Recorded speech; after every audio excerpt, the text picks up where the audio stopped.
All right, welcome to episode 12 of the Flag Stays Down podcast. Got a full crew tonight. Parker, welcome back. Glad you're feeling better. And of course, we got Matt on the pod as well, joining myself, Andy. And coming off a big 3-0 win away to Leicester on Saturday.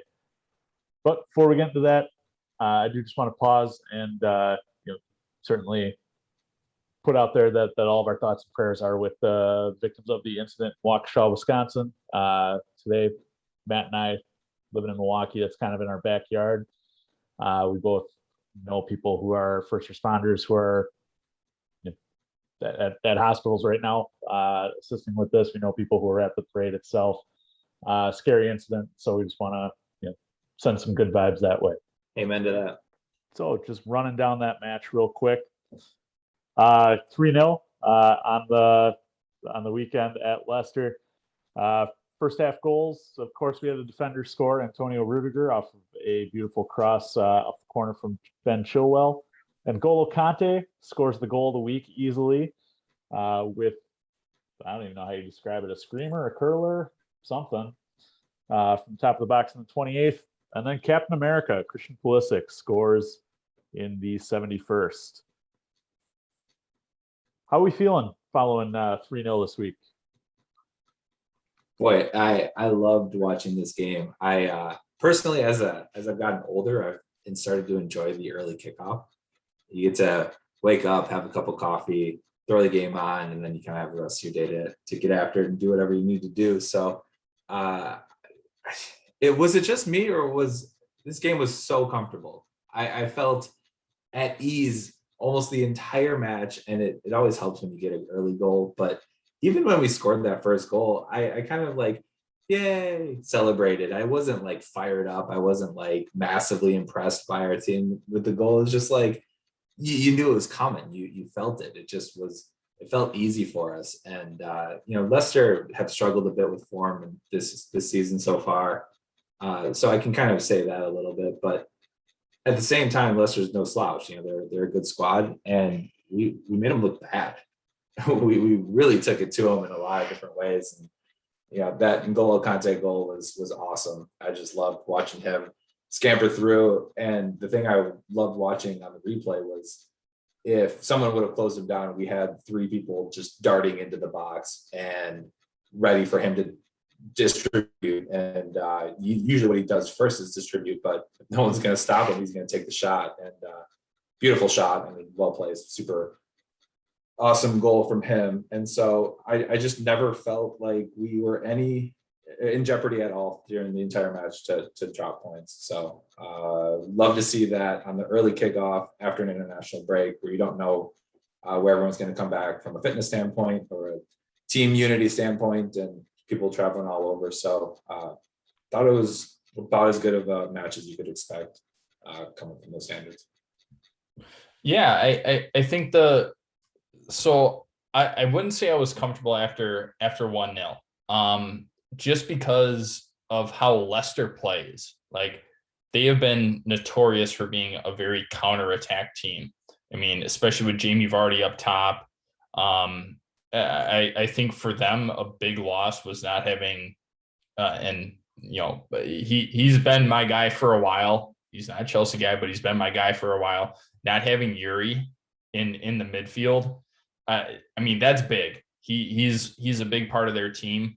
But I wouldn't say I was comfortable. After we scored the second, I felt better, but up until we got the third goal, Leicester had a lot of good chances. They really did. And some that probably should have gone in, a couple that were offsides, some great saves by Mendy on great hits outside of the box. And that's the thing that Leicester does, is they kind of sneak up on you. So knowing their kind of track record for that, I wouldn't say I was too comfortable, but knowing how much that and watching how much Chelsea had controlled the possession, how much they controlled the flow of the game. Everything seemed to be to be clicking on a lot of cylinders, which is a very tough ask after an international break where probably more than half of your starting lineup was representing their country. So you don't know how they're going to come back. You don't know if that chemistry is still going to be there. I think it came back in full force. So overall, it was a dominating performance. And we'll touch on this probably in a little bit, but arguably it could have been 6-7-0. Like we just controlled so much of the game in a way that with the talent that we have, we should be controlling a lot of these games against top caliber teams. And I do think Leicester is a top caliber team. I don't think they're the darling of the league anymore. They've already kind of risen to that upper echelon of being one of the top teams. They've definitely gone above Arsenal. But it's just one of those things where you have to play well against good teams. I think going forward, we have to work on playing at that same level and dominating against lower half teams. And I think that's kind of one of the things where Chelsea has struggled. Even Champions League winning seasons, Premier League winning seasons, we've always struggled against that kind of bottom tier. So I think as long as we can keep the same mentality and the same form, I don't think we're going to have an issue with any team going forward. Yeah, and Matt, I think Leicester definitely is. I'd put them in that upper echelon, that top six in the league, even though they're right now on the table, it doesn't really reflect that. They have all the talents of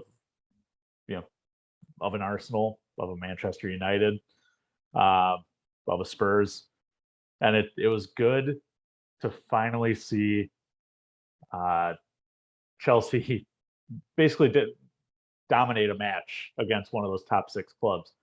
You think about the City match, nail biter. Liverpool, nail biter. Spurs for a while was a nail biter. We didn't dominate that match by any stretch of the imagination. This one, from the second Ben Chilwell hit the crossbar, and what was that, probably the 4th or 5th minute, until the end of the match, it was dominance. It's great to see Rudiger score. For those of you who watched the Porto Uncovered this week, made that comment about sometimes in life you just smell blood, or you get the taste of blood, and you just want more. You could see that from him today. He was going after basically anyone he could at any time that he wanted. He was getting up on those corners. He didn't make his daring runs like he normally did, but I thought it was a very good game from him. And I mean, honestly, fellas, when was the last time we saw Jamie Vardy be as uninvolved as he was in this match? It's been a while. He was a non-factor. I couldn't count on one hand the amount of times I even heard his name be called. Our defense has really buttoned it up, but I think it was just more of the total control that we had in the game. Matt, you're right. They did have a couple of really good opportunities to score, especially the ridiculous outside of the box hit that Mendy saved. That was a phenomenal strike, that wonderful save from Mendy. But for every one of those, I felt like we had like 5 chances of our own where we were just as threatening. So that was where my comfort came from. It's just we're producing super quality attacks, sort of wave after wave after wave, and something's going to hit and something's going to stick. And unfortunately, the times that stuck were called offside, rightfully so, but they were. So that bit unfortunate, but man, Vardy was a non-factor in this match. I mean, he did nothing. Yeah. And, I think not having Iheanacho come on, having that 2 up front, and, we talk about Rudiger. How many attacks did they actually produce on the right side where Rudiger was when they were bombing down the right flanks? Not a lot. He's just somebody that you don't want to go after. And we had, I forgot who it was, but we had talked about, I remember Collins and we had talked about, somebody made a challenge on somebody. It might've been on Mount. And I was like, well, don't give Rudy a reason to like go after somebody. Like, he already has that mentality. Don't give him a reason. Like, if anybody goes bombing down that side, he's going to take somebody out. And that's what I love about him. But it's Vardy, we know what he does. We know what he's capable of, and his line, chat shit, get banged. Like, he can be lethal when he wants to, especially on the counter. He is probably one of the best strikers on the counter in the Premier League. But you're right. He was never mentioned. He had one headed effort that, Collins and I, we both kind of looked at each other when we were watching the game, and we're just like, he probably should have done a lot better knowing his prowess. He doesn't score a ton of headed goals. He's a little bit more dangerous with his pace and kind of with his feet and finishing, but still that's a ball that you would expect Vardy to put in. But I think that was really the only chance he had. He was a non-factor. And I think, not having Iheanacho up there, you really didn't see a change with Leicester until they brought James Maddison on. And he, I think, had 2 shots on goal within his first 10 minutes. Like, that's what they needed. But at the same time, why wasn't he out there to begin with? Which is a different, that'll be on our Leicester pod. But it's just one of those things where it's like, why don't you play him? He's one of your most creative players and one of your most dynamic players. Why isn't he out there against a team like Chelsea, one of the top team in the Premier League? Why isn't he out there from the get-go? So it confused me a little bit, but at the same time, I don't think it would have mattered. Yeah, we talk about the defense being superb. Obviously, the midfield was superb with that partnership of Conte and Jorginho. The attack was fantastic. Our wingbacks were good. But something that I think went a little overlooked in this match was the tactics of Thomas Tuchel. I thought it was a managing masterclass in this one. Over the last couple of weeks, the wingbacks have been drifting into a more central location. Yesterday, they were a little bit further out. You had Hudson-Odoi and Havertz seemingly switch, between left and center, maybe every 5-10 minutes. You had Conte playing in a more advanced role than Jorginho, which has not been the case throughout the year. And then in the second half, you sub on Pulisic and Ziyech at the same time. Instant impact. Had it not been for a couple offsides, I think Pulisic would have had 2 goals and an assist. Ziyech would have had, I believe, a goal and an assist. Things just started to click, and it was all smiles across the board. It was real fun to watch. So I think real props have to be given to the manager after this one. Yeah, completely agree. I mean, we hate using the term super sub, but when you have this kind of talent at your disposal that you can throw on late in a match against a Leicester team that has been on the defensive the entire match. I think I forgot who it was, but one of the players got a yellow early. And you just kind of look at that and be like, okay, we can just keep attacking. And that made Leicester very hesitant to challenge things and stuff like that. So, when you have that kind of talent at your disposal, it's dangerous. It really is to any team. It just started to look easy for us. It's almost like when you're in FIFA and you're too drunk to play and you switch it on to easy mode. It just you can start scoring goals at will, man. It looked easy. It looked like they were just playing for fun. I mean, Hudson-Odoi had a shot on goal. I mean, it was called offside, but he had a shot from a yard out and he just blasted it. It just looked like he was just boom. Why not, right? Like, just fuck it. I don't care. it looked funny and fun. And Ziyech played well. He had some really good balls in and some really dangerous seeking balls. And Pulisic has this weird, amazing knack for being in the right place at the right time to either clean up off of a miss or just to be in the right spot to get the ball and do something good with it. The first ball that came to his feet, he put wide. The second ball, he poked in, and it's just, I think strikers who have a good knack in front of goal just get praise. And something that MKE Blues brought up on the pod last week, and if you're listening, appreciate you stepping in and having a chat with the boys. Welcome back anytime. Something that he said that really stuck with me was that unfortunately Pulisic's best role might be like a super sub, might be coming in after 65 minutes and just having this super injection of pace and attacking nature against teams. And it's kind of hard to argue when you see these kind of results like he did over the weekend. So it's an interesting topic. It's an interesting debate, but he came up and he was an instant impact. Collins, you said it perfectly. Him and Ziyech changed the game, and Loftus-Cheek came in, didn't have anywhere near as big of an impact, but those two definitely changed the course of the game. And let's have that Pulisic conversation right now.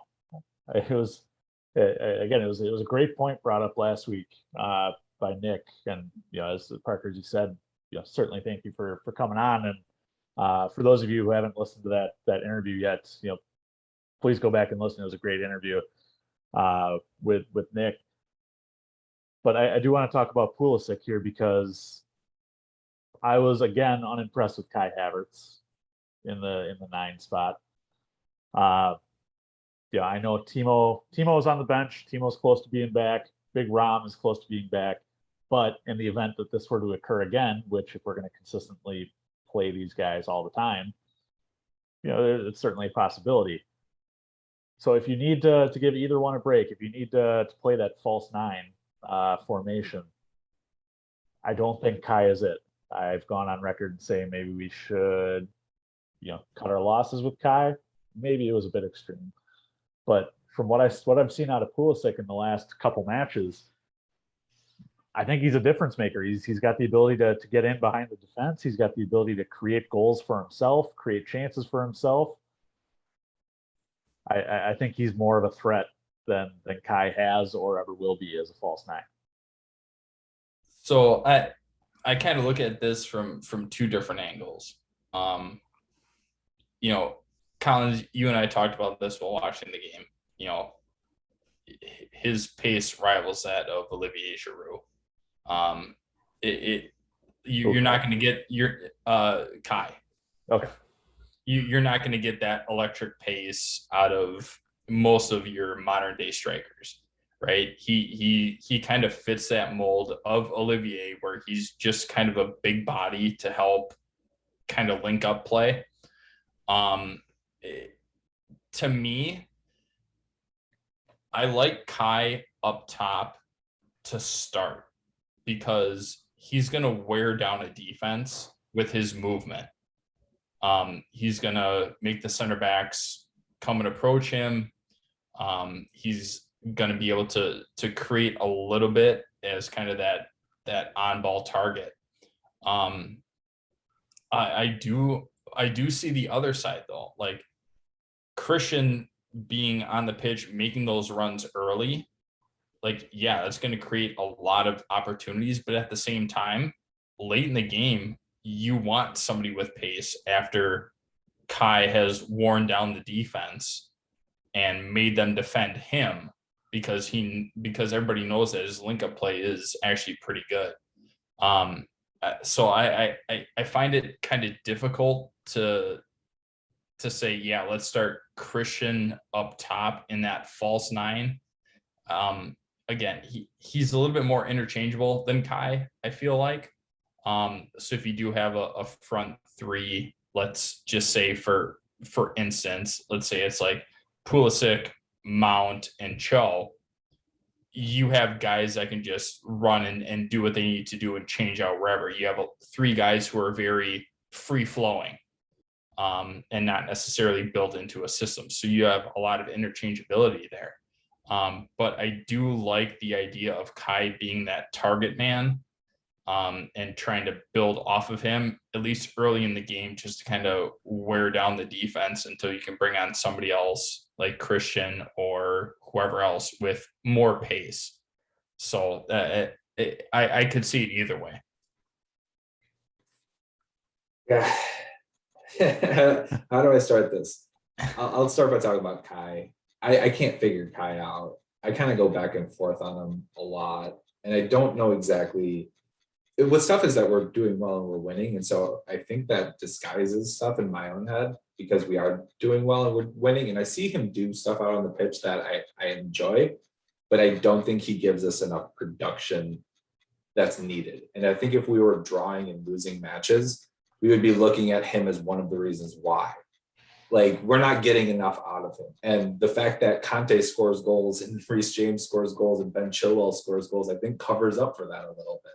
So I'm trying to like isolate a variable and judge it on its own, which is very hard to do in a 11v11 soccer match, a week-to-week basis with multiple factors and multiple variables. All right.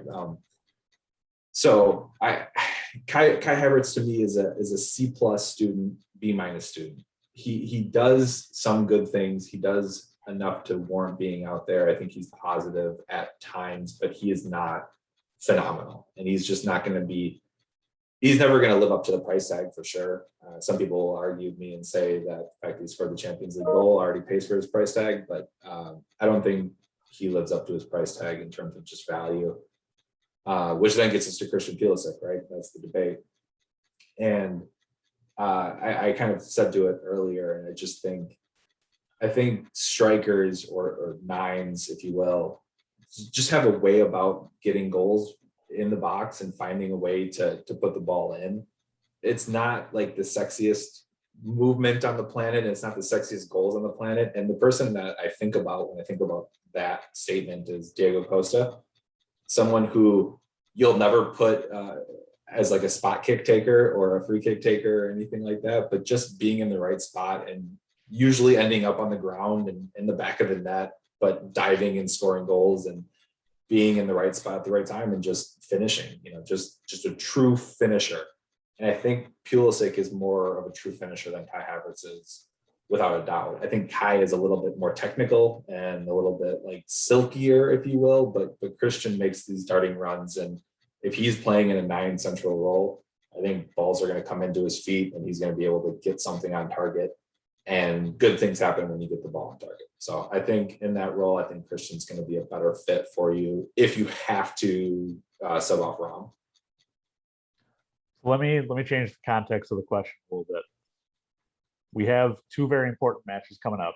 We have Juve midweek in the Champions League, and then Sunday we have Manchester United in the first game of the post-Ole era. So coming off the new manager bounce here, that obviously that becomes almost a must-win for us. You can't drop points and give them any kind of momentum. So you have Timo back, you have Rom back. What's your front 3 against these 2 squads?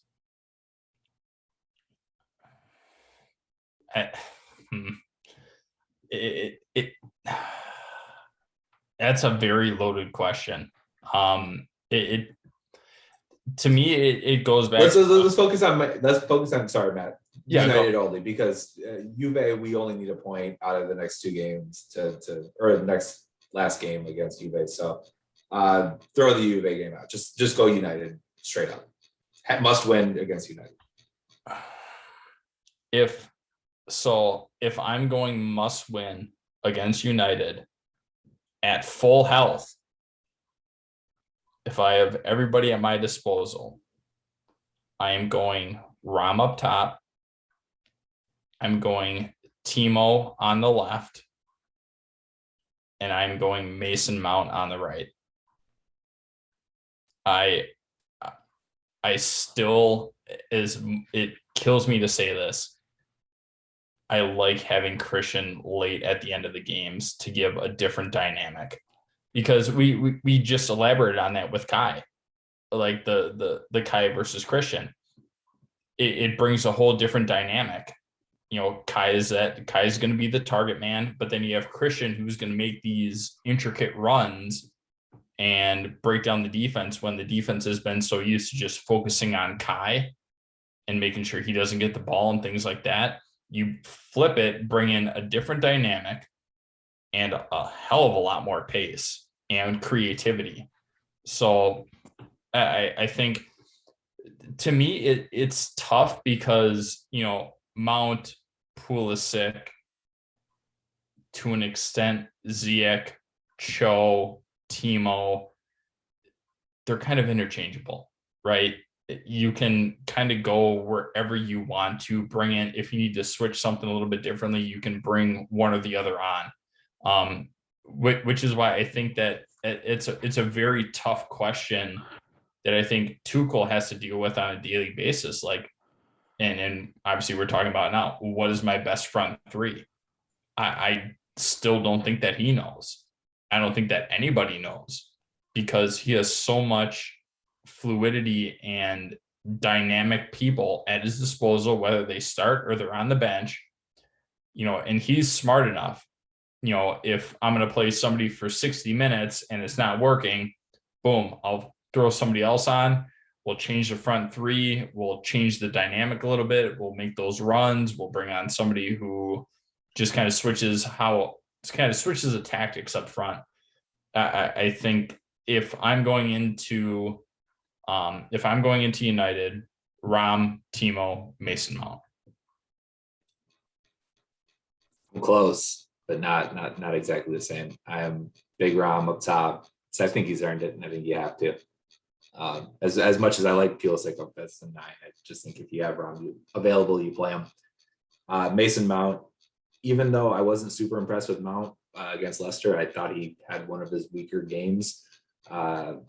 Still think he's earned the spot. I think he's still the best we've got on that right wing. But I've got Callum Hudson-Odoi on the left wing. I think he's done enough to earn it. I think he's playing with a lot of confidence. I think he plays with an attacking mindset, and he looks to attack. He looks to distribute. He looks to cross. He looks to make runs. And if you're bringing Timo in, you can bring Timo in for Callum Hudson-Odoi or Mason Mount, either one. Lay it on and get that injection of pace if you want it.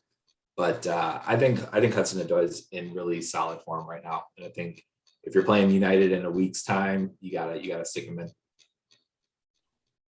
Yeah, and just like you, Parker, I'm close to what you guys had. I think we all agree, big Rom, when he's available, got to play him. Especially with how this team creates goals. This is now entering the space where he's going to have more than one opportunity, one shot, like earlier in the year. I agree with both of you guys that Mason Mount should be out there. I've said this before. I will say it again until the man retires. He is the heart and soul of this Chelsea team. He is the academy product. He's one of us. As you said, Parker wasn't the greatest against Leicester, but I trust him. On the left, though, I'm going Christian. Matt, I know you had talked about, you bring Pulisic on in the 70th minute, 65th minute, run at tired legs. That's fine, but I mean, this looks like Operation Restart Pulisic. This is a man who is hungry. He has so many people in this fan base turning against him. For something that I think is honestly CONCACAF's fault in crappy pitches, crappy teams, crappy refereeing. But Pulisic looks to be back. We don't have an international break for a while. So let the man go. Let him score his goals. Let him attack defenders, especially a weak Manchester United defense, who, by the way, is not going to have Harry Maguire. So let the man run. And if you want to bring on that pace in the 70th minute, you bring on Timo Werner, a man who will just run for days, Forrest Gump style. I think we're all very close, but it's interesting that there's one different piece in all three, Cho, Pulisic, and Timo.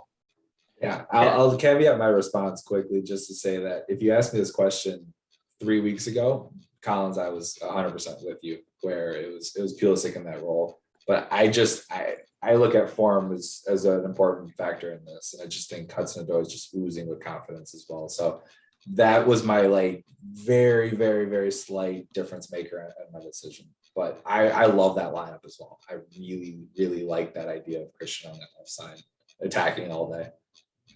So it kind of goes back to what I was touching on, like Cho, Timo, Pulisic. Throw in whoever. If you start one person, you throw one on as a sub, like they're kind of interchangeable with how they play. Timo's very direct. So is Cho. So is Pulisic. They both make those runs. They're oozing with talent. It honestly, to me, it doesn't matter who you put out there. It's kind of that question, like, you know, it's a spoil of riches. You know, it doesn't matter who you put out there. We can always bring somebody on who's going to give you something either very similar or a little bit different. But, you know, it's somebody who is whoever's starting, they're going to tire out the defense. They're going to run that right back or left back into the ground. And then guess what? You bring on fresh legs to do the exact same thing. And then when you deal with the center backs, you either have Ram or, you know, if you have Timo up top, if you have Kai, like whoever, you're going to wear out the center backs and you're going to make them lose focus for that split second. If it's a, you know, a knockout, drag out game, like somebody's going to break. And right now it seems like it's not going to be us. So I think that's, and I think that's very interesting that we're looking at this because, you know, we have different ideas on it, but at the same time, you can almost throw out whoever you want and you're going to get a very similar result. And it's like a couple different things here in American sports. I mean, you look at the Los Angeles Dodgers who have 8,000 starting pitchers and consistently just mow people down. You've got Alabama football consistently just bringing in 5-star recruits, the whole lineup, whole 100 people, all 5-star recruits. Matt, you're right. You can put anyone in any position. I mean, just look at the bottom of the barrel, or quote unquote bottom of the barrel, in Hakeem Ziyech. I think he could break a top 3 here with the way he's been playing. He's been one of our most dangerous players, but a lot of the fan base rates him as probably our worst attacker. So it's why we're not paid the big bucks. It's why we're not at Cobham, right?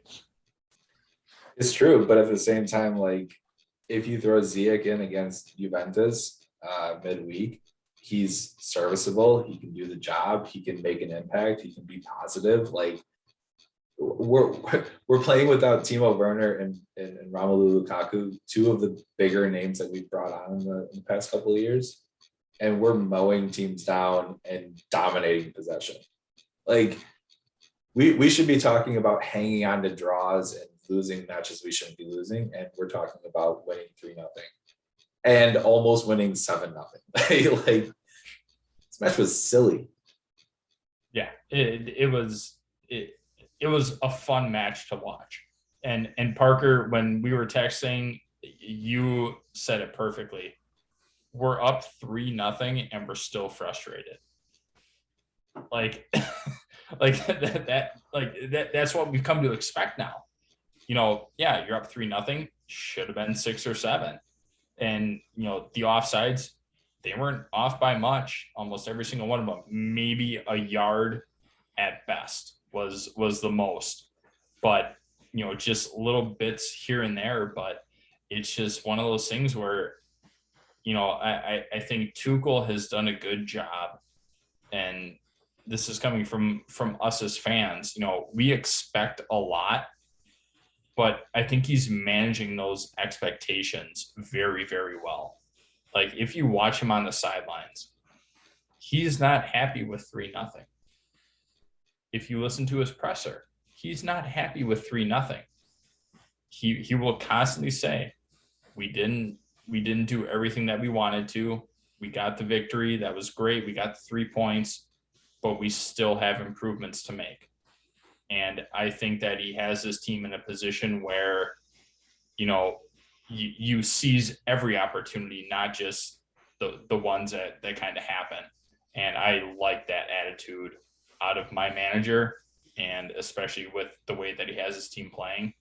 It's scary for any team that goes against us. It really is. He's Jurgen Klopp without being a Jag.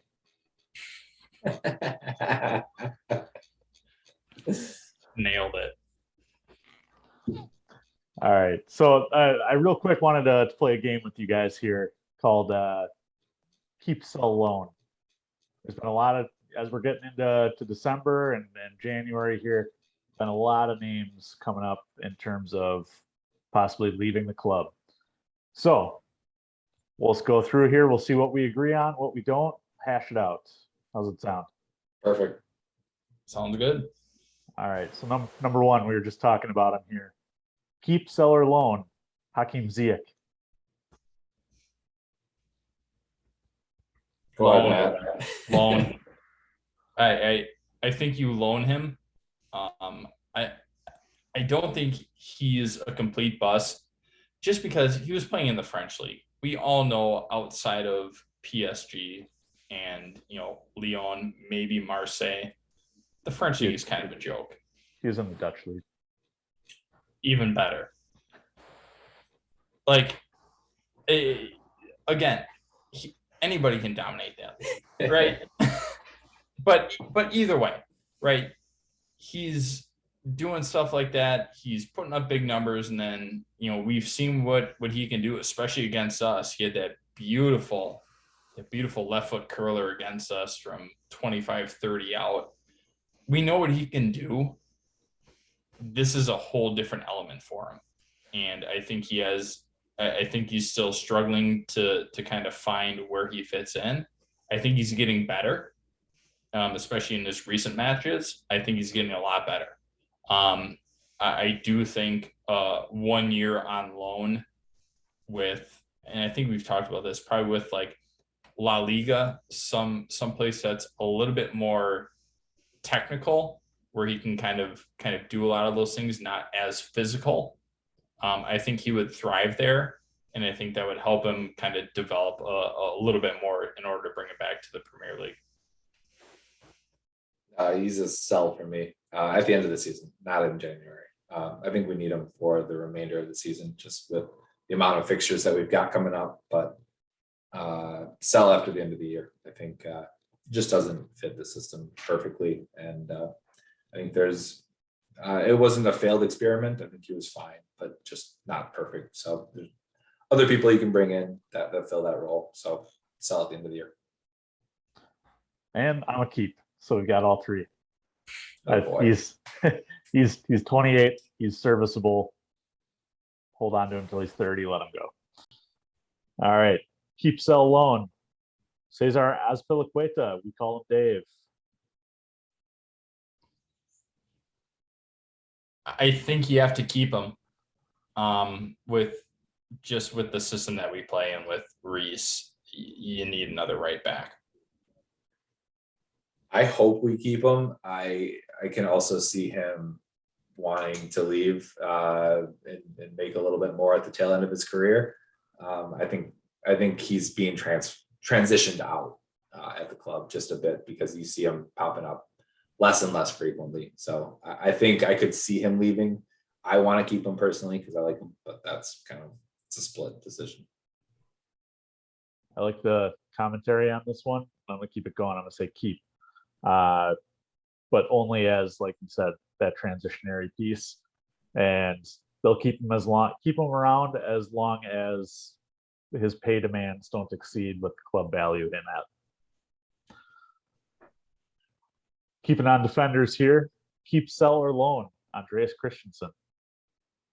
Keep. Pay the man. Keep, 100%.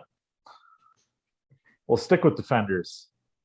37-year-old Thiago Silva. Keep, sell, loan. Keep. 1 year deal. Yeah, keep him sign him for another year. Yeah, 100%. This guy's a leader. I think I know the answer to this next one. Keeping it on defenders here. Antonio Rudiger. Keep, sell, loan. Pay that man whatever he wants. Sell high.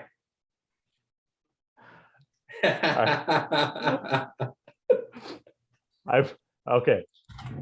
I'm gonna give you my answer, and it's gonna be sell and or release. But Parker, we all know what the fan base's reaction is. Matt's reaction. Parker, what makes you say sell high? Oh, so I look at this kind of in the whole ecosystem of it. If we can if we can keep Andreas Christensen on a long-term deal, and we have Trev locked up on a long-term deal, and Rudiger's expectations for pay are exceeding kind of what we're willing to do, I could see him leaving. Obviously, I want the guy to stay. I mean, I love our team as it is. I want to keep everybody. I'm trying to be a bit realistic in the sense of we can't keep everybody. And from a business standpoint, his value is as high as it will ever be. His transfer fee, I'm sorry, we probably won't get a transfer fee, will we? Because he's going to walk away as a free agent. Yeah, lose on that argument. But if we have to see him walk away because of his contract demands, I can see it happening. Do I want to see it happen? Absolutely not. I love him, and I really, really, really, really hope we keep him. That's my stance on it.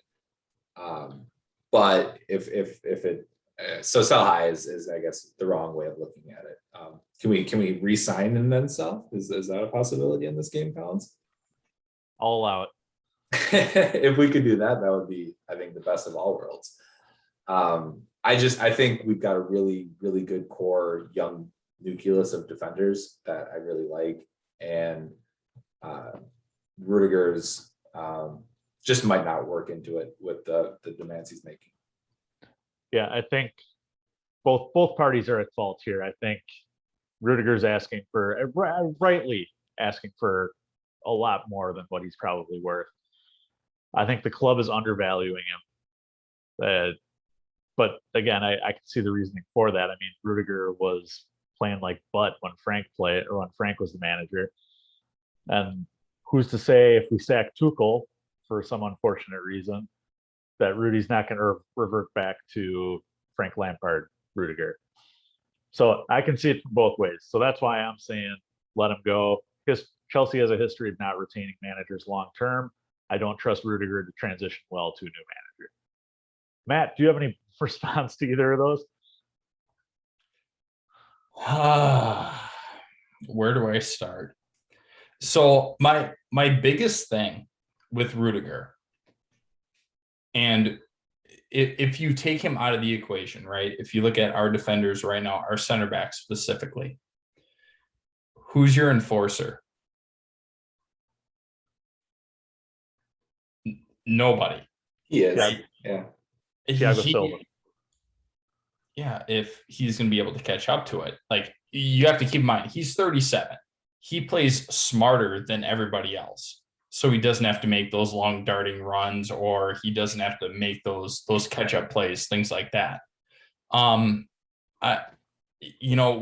With Rudiger, he changes the way that offenses attack. He forces them to a completely different side of the pitch. He just does. And, even with Virgil van Dijk, like, people still go at him. Nobody's really afraid of him. People are afraid of Rudy. He makes everything so much easier for the defense. Like, okay, well, Rudiger's on the pitch. We're going to go to the opposite side so that we don't have to deal with him. You can't ask for anything more out of a center back than when you can basically limit their attack to one half of the pitch. I think that is why you need to pay that man. I agree his demands are a little outrageous, but let's be honest. We're talking about Roman Abramovich. Like, the man doesn't have money. Come on. He can make it work. From a business standpoint, Parker, I get it. I completely understand it. The problem is I don't want to let him go for free. I think if anything, you do the same thing as Thiago Silva. You sign him on a 1 year, pay him whatever his demands that he wants for 1 year, and then you try and sell him in June or something like that. I think that might be, Parker, to your point, that might be the best option for the sell high, because under this system, he is arguably the best center back in the world right now, or even the most feared center back in the world right now. So let me ask this though. From a player development standpoint, Rudiger is 29. The club has a history of not offering long-term contracts to players entering or in their 30s, including Dave, club legend Dave, Lampard, John Terry, Thiago Silva's been on 1-year deals, etc. You also have the likes of Levi Colwill, who is tearing it up on loan right now.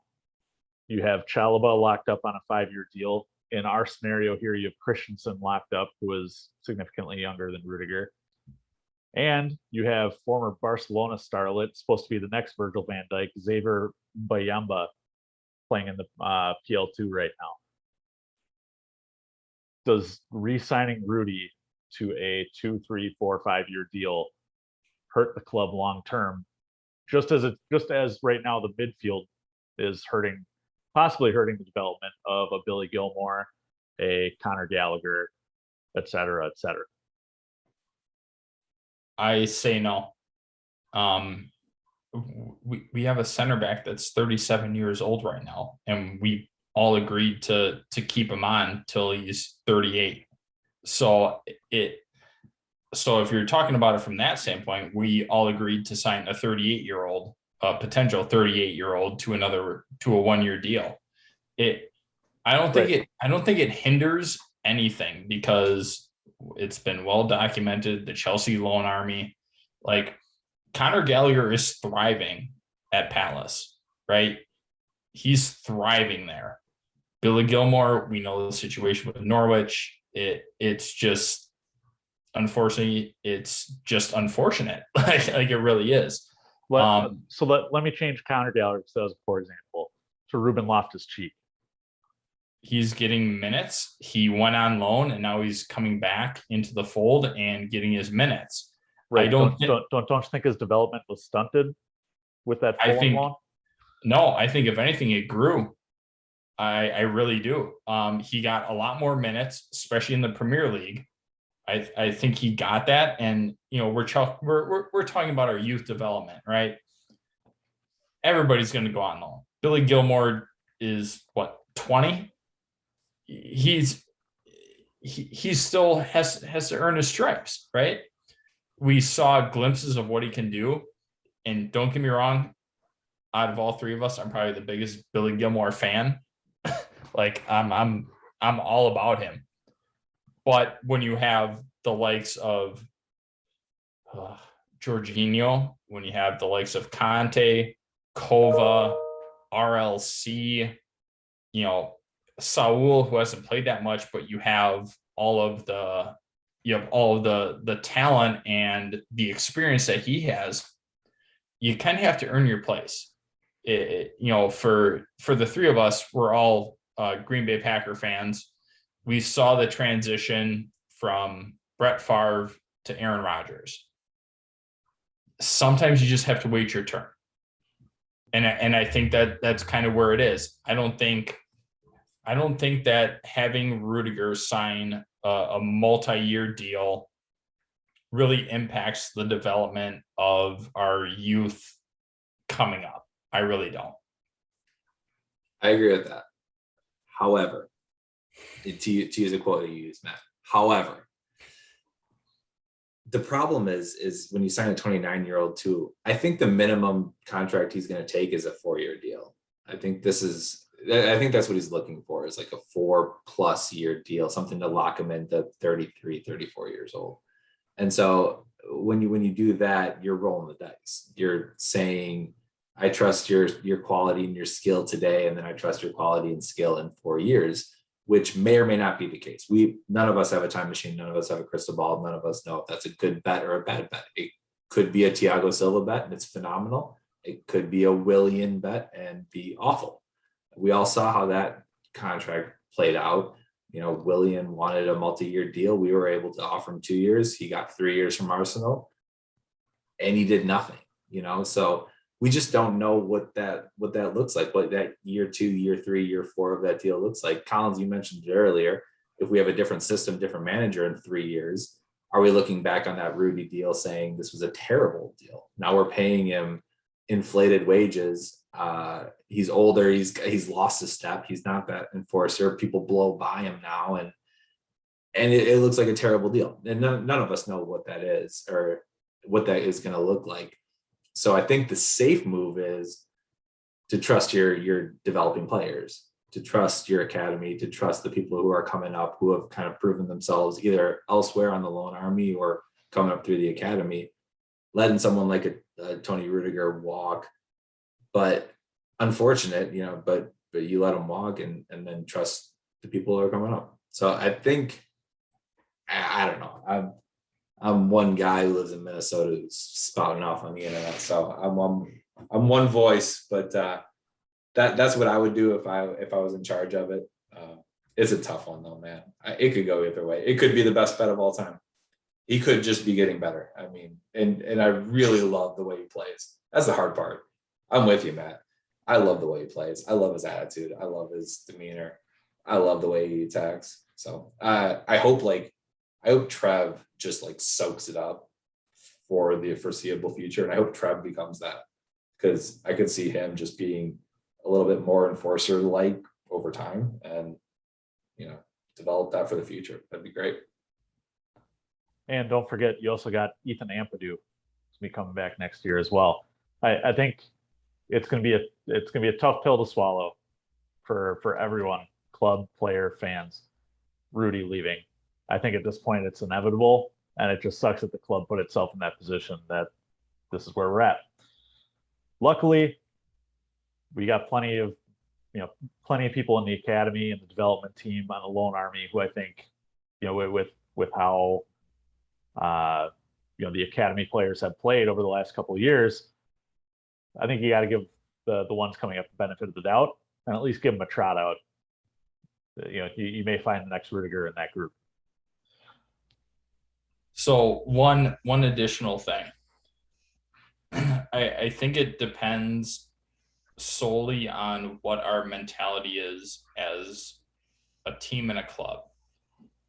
We talk about this with a lot of American sports. Win now or rebuild and win for the future. I think right now with our team, we do have a good mix of youth, of veterans. I think right now we're in a win now mentality. Coming off the Champions League, first in the Premier League, we know how much trophies play a big part in that. I think right now you work to come to an agreement with Rudy that is, I would try and meet him at 3 year. I think 3 year would be a nice number.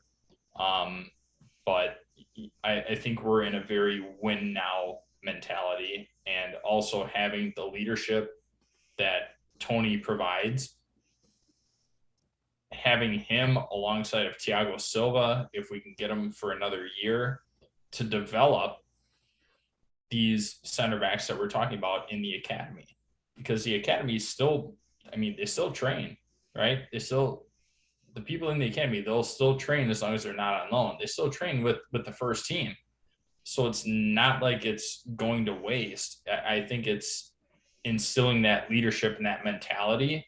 I think that's where we're going to find probably even more hidden value from Rudiger than even what we see on the pitch.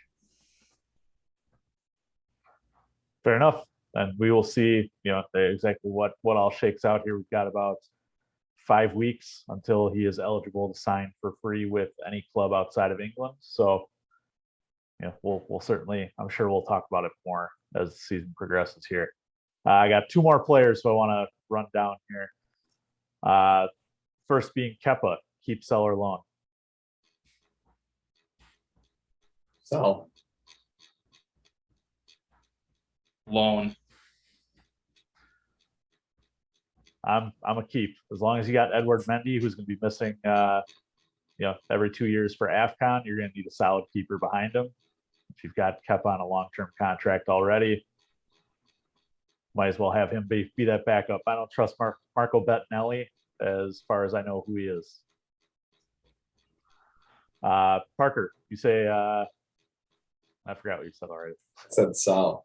Sell, that's what it was. Yeah, right. he was the most expensive keeper we've ever bought, and he's our backup. So sell him to someone that needs him. We're going to take a hit. Fine. We'll sign a suitable backup for far cheaper, and we'll use the funds elsewhere. Matt, you said loan? PK extraordinaire. I mean, he's definitely a lot more reliable than Mendy in PK and shootout situations. I remember, I think it was the Netherlands that did that with Tim Krul. They specifically brought him on when something went to extra time. They brought him on strictly for PKs. I think that this year he's grown a lot more. I think he's developed into a much better keeper than his initial kind of trots out. So I think maybe a loan where he has a lot more playing time and then can come back and challenge Mendy, which to me, the challenge to Mendy is that he's going to at least progress Mendy even more, right? If you have somebody who's gunning for your job, it's going to make you work even harder. And I think that Kepa going on alone, getting that playing time, getting a lot of his confidence back, and then challenging Mendy, I think that's going to improve Mendy even more than he's already been improving so far. So I think that it's a good idea to loan him. All right, and last but not least, there's the rumors of him being used as trade bait. Timo Werner, keep, sell, loan. Keep. Ooh. I am very, very split. My heart wants to keep him. The business side wants me to sell him. So I'm probably keep. I'm keep as well, especially when you've already had issues with depth at striker. Then you got to go out and buy two strikers for depth. So I think you're better off business-wise and personnel-wise holding on to him. All right, so boys, that is my list. Thank you for playing this week's edition of Keep, Sell, Loan. And with that, unless you guys have any other topics, I think we're right about at the hour mark. I'll throw out one other name. Marcus Alonso. Sell. I love him as a backup, but yeah, I'd probably with Collins sell him. I think you keep him. I really do. I think that we've talked a lot about our wingbacks being able to score and basically carrying the load while Timo and Ram were out, and Alonso was also a part of that. And the way that our offense is situated, he can make those runs forward, put in a great ball. He's dangerous on a free kick. We all know his defending isn't the best, but when you have a defense like we do and three center backs, so we can throw in whoever and make that work, I think that makes up for it. And, in the event that, Chills were to get injured or something like that, you have a very, very good replacement in that scenario. I kind of look at it like a Dave and Reese kind of situation. Like if we sell Dave and Reese gets a red card or he's out with an ankle or something, who do you throw in? Callum Hudson-Odoi. And that goes and that's perfect, because that goes back to how versatile our lineup is. You can throw almost anybody wherever they need to go. So I think that having Alonso, a natural left back, having him play in the system, that left wing back position, I think you have to keep him. Matt, you've come a long way since our conversation of just not using a left back. Well, it changes on the week. Oh, I know. Parker, I was telling Matt at the Highbury the other day that I was listening back to our first episode right after the transfer deadline, and we were loud wrong about a lot of things. So I bet we were. Yeah. Maybe I should go back and listen to episode 1 and have a blast on memory lane. This is 12 episodes, guys. This is coming up on some impressive numbers here. I like it. third of the way through the first season. Doing big things. Well, if you'd like to listen to all 12 of our episodes, well, we have 12. You just said that. This if is you'd 12. like, if you'd like to listen to all 12 of our episodes, you can certainly find it basically anywhere you find the podcasts, Apple Podcasts, Google, Spotify, etc. If you are on Apple, we do ask that you subscribe, rate, and review. Otherwise, you can certainly interact with us at any time through our social media at FlagDownPod on Twitter, Instagram, and Facebook. Boys, congratulations on finishing week 12. Let's hopefully we're coming into week 13 with 6 points in hand. Amen to that. Cheers, boys. Cheers. Cheers.